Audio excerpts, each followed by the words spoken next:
എടുത്തത് കർക്കിടകക്കൂറാണ്. പുണർത്തിൻ്റെ അവസാനത്തെ ഒരു പാദവും പൂയവും ആയില്യവും ചേർന്നതാണ് കർക്കിടകക്കൂറ്. കർക്കിടകത്തിൽ വ്യാഴവും സൂര്യനും നിൽക്കുന്നുണ്ട്. അവരവരുടെ വ്യക്തിത്വത്തിന് കൂടുതൽ ഒരു തിളക്കമുണ്ടാവും. അത് നേതൃശക്തിയും നേതൃശേഷിയും ഒക്കെ വർദ്ധിക്കും. സ്ഥാനക്കയറ്റമുണ്ടാവും. മേലുദ്യോഗസ്ഥന്മാരുടെയൊക്കെ പ്രശംസ ഉണ്ടാകാൻ സാധ്യതയുണ്ട്. പ്രധാനപ്പെട്ട ചില പ്രൊജക്റ്റുകൾ പൂർണ്ണമായിട്ടും നമ്മുടെ ഉത്തരവാദിത്വത്തിൽ വരികയോ അത് ഏൽപ്പിക്കുകയും ഒക്കെ ഉണ്ടാകാം. 12 വക്രബുധനാണ്. അത് ചില വിദേശ ബന്ധങ്ങളെയൊക്കെ സൂചിപ്പിക്കുന്നതാണ്. അതുപോലെ ഗവേഷണം, ചില ആത്മീയ പ്രവർത്തനങ്ങൾ, ഇവയ്ക്കൊക്കെ ചില പുരോഗതിയൊക്കെ ഉണ്ടാക്കും. എന്നാൽ ചില രഹസ്യ രേഖകളോ അല്ലെന്നുണ്ടെങ്കിൽ ഔദ്യോഗിക വിവരങ്ങളും ഒക്കെ കൈകാര്യം ചെയ്യുമ്പോൾ കുറച്ച് ജാഗ്രത പാലിക്കേണ്ടതാണ്. അത് ലീക്കൗട്ട് ചെയ്ത് ചില ബന്ധങ്ങൾക്ക് വിള്ളലുണ്ടാകാൻ സാധ്യത കാണുന്ന സമയമാണ്.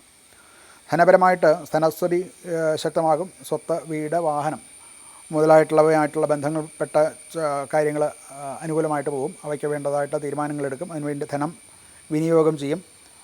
അത് ഭാവിയിലേക്ക് നേട്ടം ഉണ്ടാക്കുന്നവയെ തന്നെയാണ്. ഒരു വികാരത്തിന് അടിമപ്പെട്ട് ആവരുത് എന്ന് മാത്രമേ ഉള്ളൂ. അങ്ങനെയുള്ള സാഹചര്യങ്ങൾ വരാവുന്നതാണ്. കുടുംബാംഗങ്ങളുമായിട്ട് ആലോചിച്ച് ഇങ്ങനെയുള്ള കാര്യങ്ങളിൽ ചിലവ് ചെയ്യുകയൊക്കെ ചെയ്യാൻ ശ്രദ്ധിക്കണം. ആരോഗ്യം പൊതുവെ മികച്ചത് തന്നെയാണ്. മറ്റ് ശാരീരിക പ്രശ്നങ്ങളൊന്നും തന്നെ വരാൻ ഇടയില്ല. ആത്മവിശ്വാസവും ശരീരശക്തിയും ഒരുപോലെ വർദ്ധിക്കും എന്നാണ് കാണുന്നത്. കുടുംബത്തിൽ സന്തോഷവും സമാധാനവും ഒക്കെ ഉണ്ടാവും. ഗൃഹപ്രവേശം അല്ലാന്നുണ്ടെങ്കിൽ നവീകരണം നടത്തുക, സന്താനങ്ങളുമായിട്ടുള്ള ബന്ധപ്പെട്ട കാര്യങ്ങൾ, വിവാഹം മുതലായിട്ടുള്ള കാര്യങ്ങൾക്ക് ഉള്ള ചർച്ചകൾ ഉണ്ടാകും. മാതാപിതാക്കളുടെയും മറ്റുമൊക്കെ കുടുംബത്തിലുള്ള കാരണവന്മാരുടെയും മറ്റുമൊക്കെ അനുഗ്രഹത്തോടെയും പിന്തുണയോടെയും എല്ലാ കാര്യങ്ങളും മുന്നോട്ട് കൊണ്ടുപോകാൻ സാധിക്കും.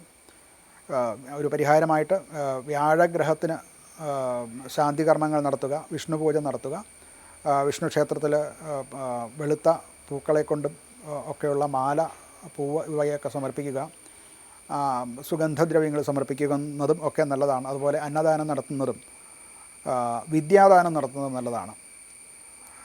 ഇതൊക്കെയും ശുഭഫലങ്ങൾ പ്രദാനം ചെയ്യാൻ നല്ലതാണ്.